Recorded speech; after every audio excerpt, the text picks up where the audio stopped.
तोहरे बिना अधूरा बा दिलवा हमार। सांस चले लेकिन ना मिले करार। तोहरे याद में रात कटेला ना, प्यार के दरिया में मन डूबेला।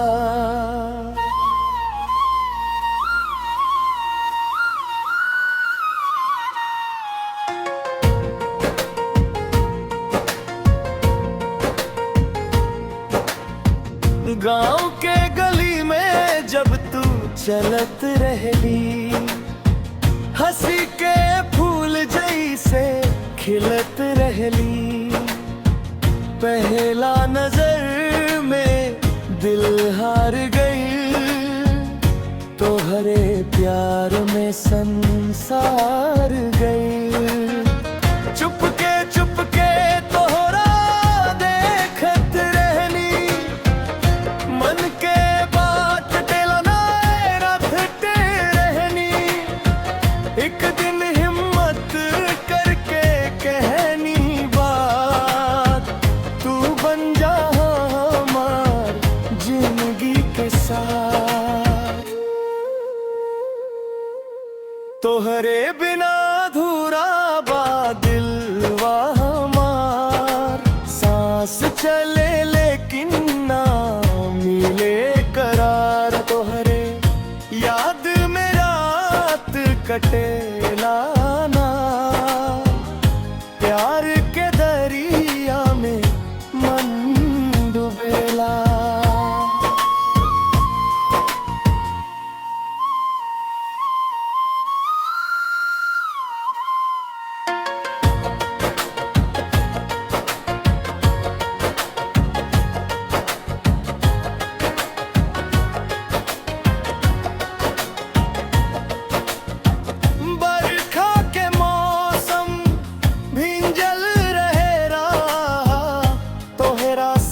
चलल रहे सपना के चाहा, हाथ में हाथ लेके चली दूर। लागत रहे दुनिया बा हमनी के नूर।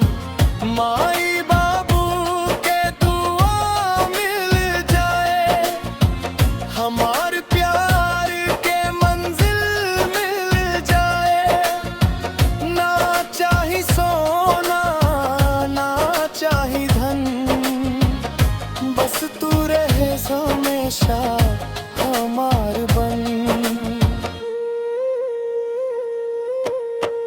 कभी रूठ जाइबू त मनाइब हम, आँख में आंसू आई त पोछाइब हम।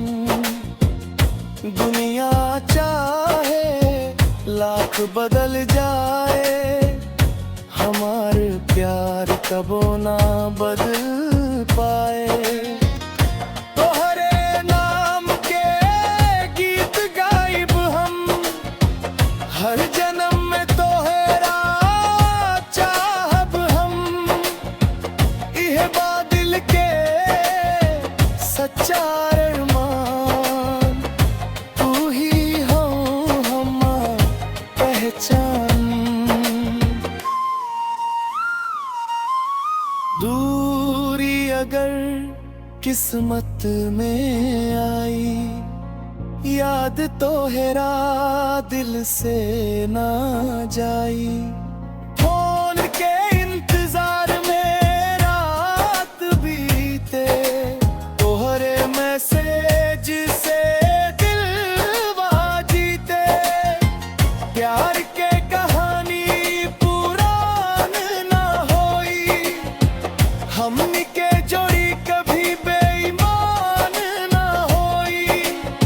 सातों जन्म के बाई वादा, तू ही हो दिल के सबसे प्यारा। अंतिम मुखड़ा। तोहरे बिना अधूरा बा दिलवा हमारा। तोहरे